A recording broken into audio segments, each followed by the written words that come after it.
nyo, para ko naka-green. Para sa pagtitipid. Para sa pagtitipid. Anong tips mo para sa pagtitipid sa mga OFW? Tips mo para makatipid. Tips daw para makatipid. Oo. Okay, kumain. Huwag kumabas. Pero lang yun. Siya kumain sa trabaho mo. Tipid ang sabi, hindi makawala. Oo, papatayin mo din ng tao eh. Ba't papatayin? Hindi ka pa pumunta dito na buhay tayo na.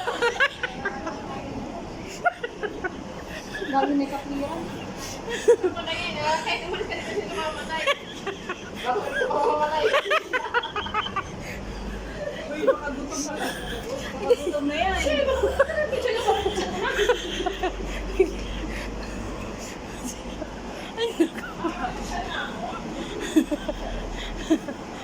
Bakit tayong pangako dito?